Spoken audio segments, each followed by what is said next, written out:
actually not only destroyed images of Jesus, but wouldn't produce them, wouldn't put them on their walls. Native Americans didn't have their own preconceived notions of what Jesus looked like. West African slaves didn't either.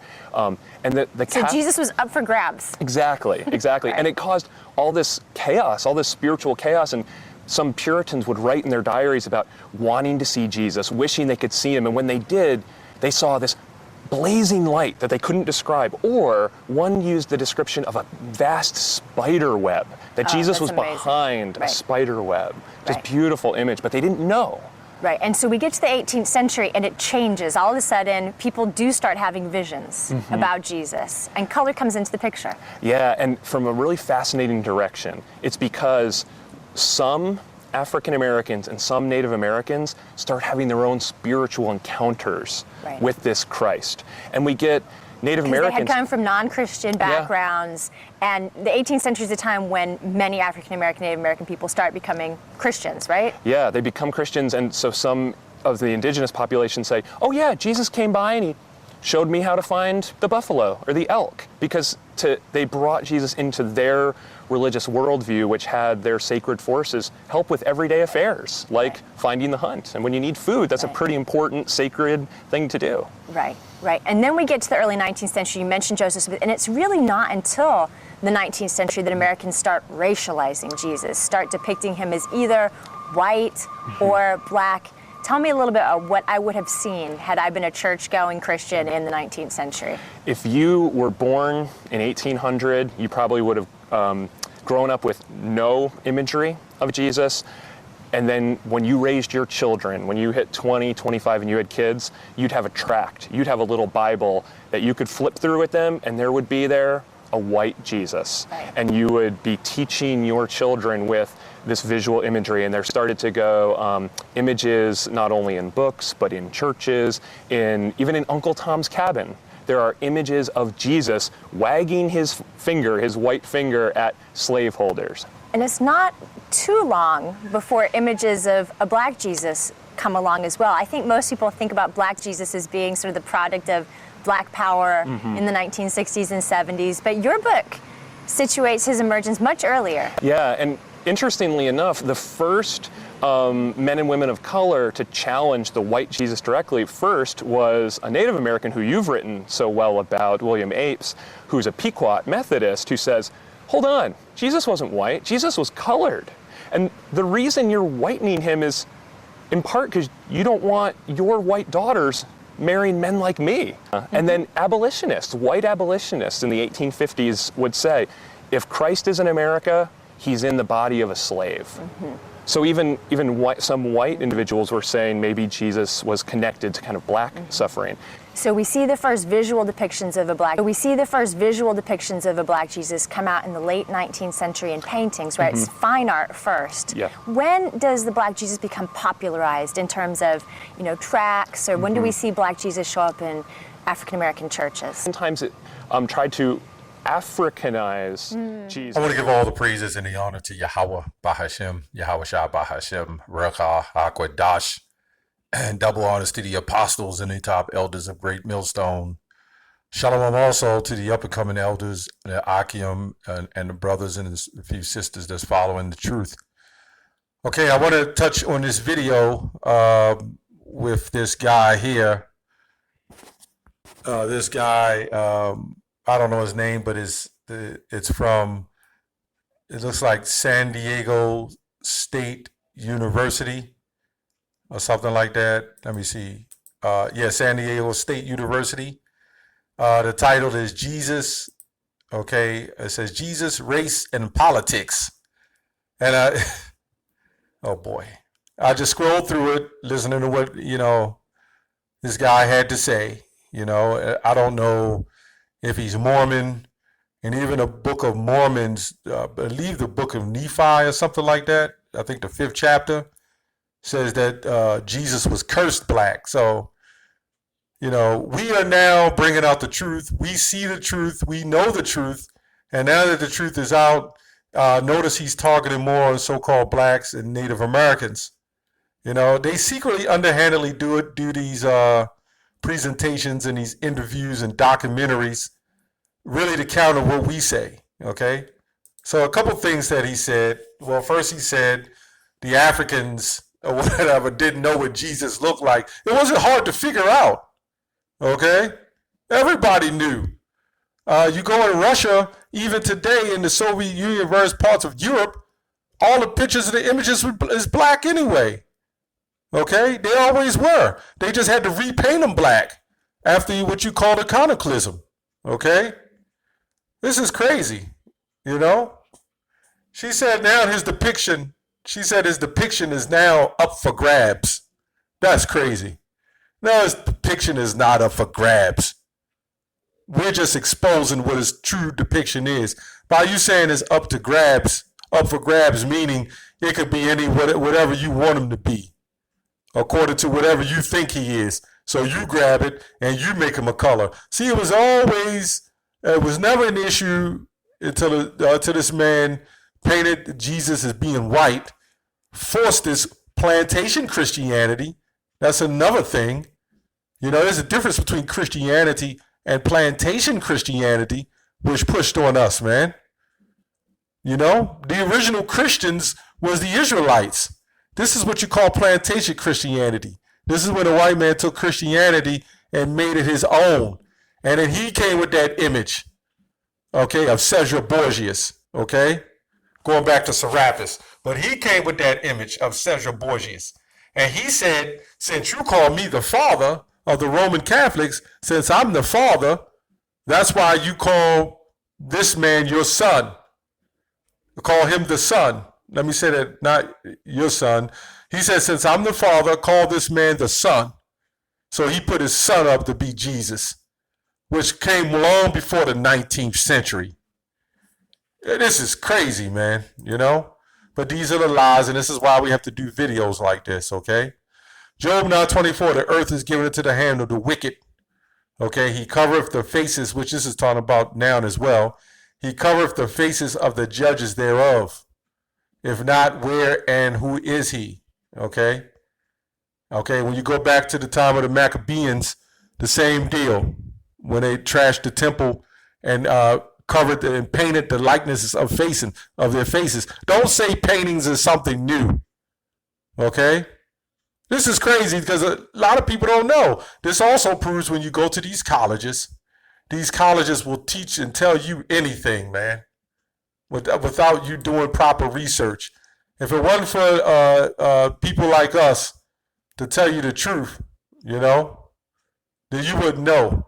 See, out of the Roman Catholics around the 18th century, that's when they came with all that Mormonism, you know, the different forms of Islam.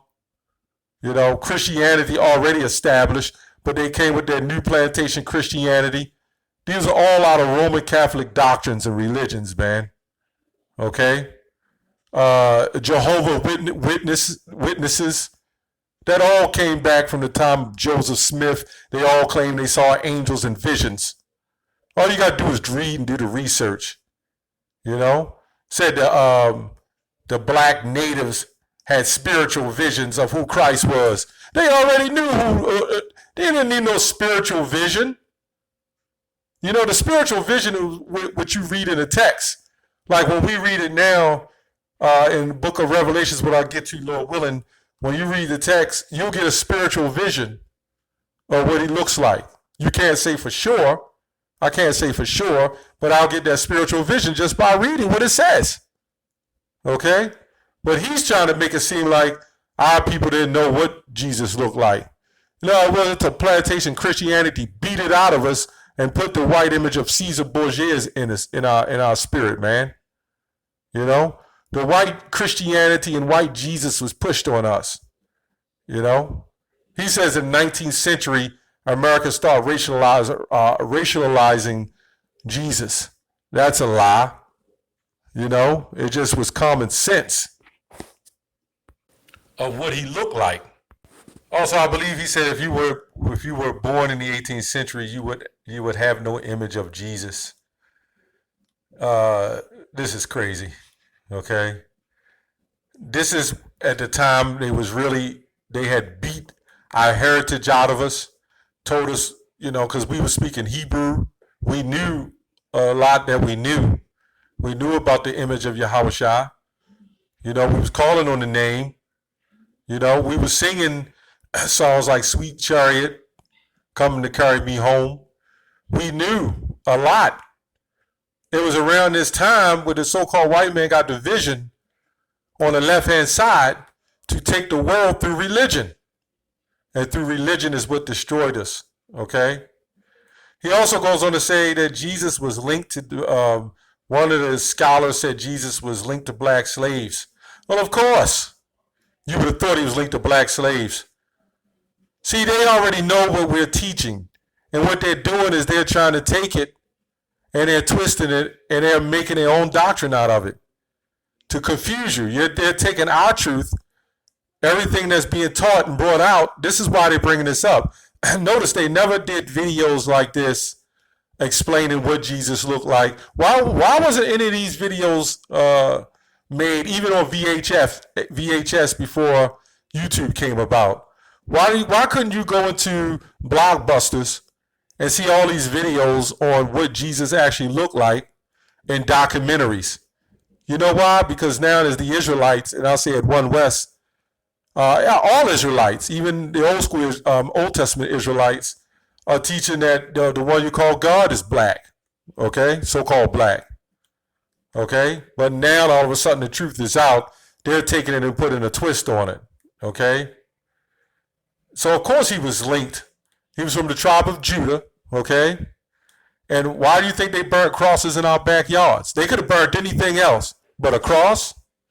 Oh, come on, man. Let's go to Revelation 1:1. The revelation of Jesus Christ, which Yahweh gave unto him to shew unto his servants things which must shortly come to pass. And he sent and signified it by his angel unto his servant John, who bear record of the word of God and of testimony of Jesus Christ, Yahushua, and all things that he saw. Blessed is he that readeth. Okay?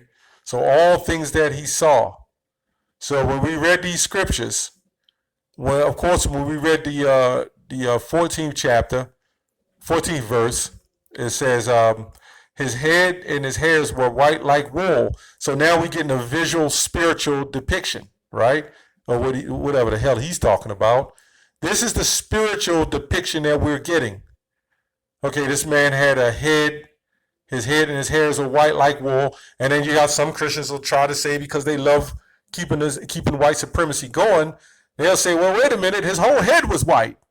Okay, well, let's see. As white as snow. Okay, his eyes were a flame of fire, red eyes, and his feet like unto fine brass, as if they burned, past tense, burned in a furnace. So wait a minute.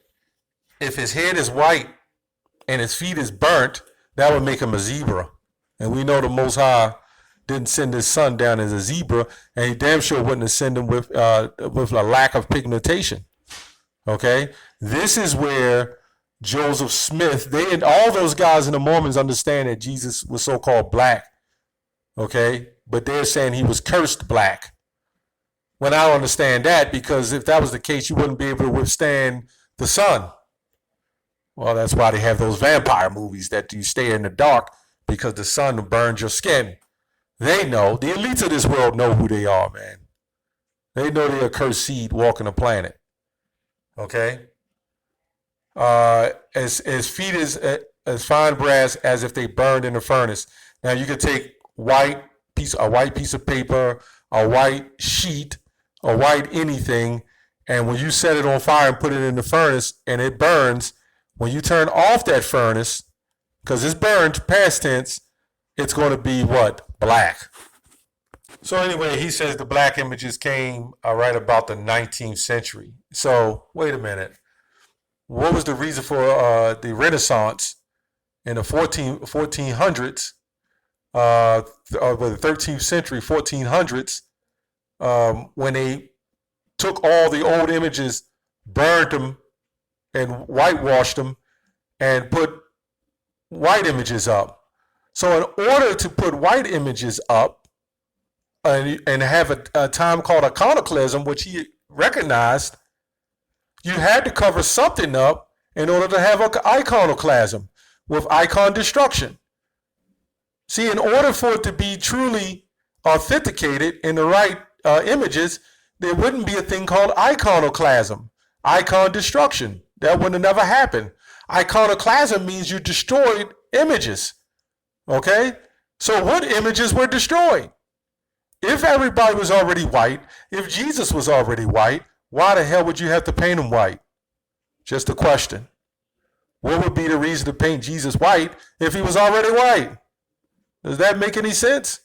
No, it's because not only Jesus, you can go to Wikipedia and type in Apostle Paul, you can type in Peter, James, and all the apostles, all the prophets, you know, and when you'll see a white image, but when you scroll down, they may have taken that down now, but when you scroll down, you'll see the original image that was up. Everybody know about Renaissance art, man. Okay, you had art before the Renaissance.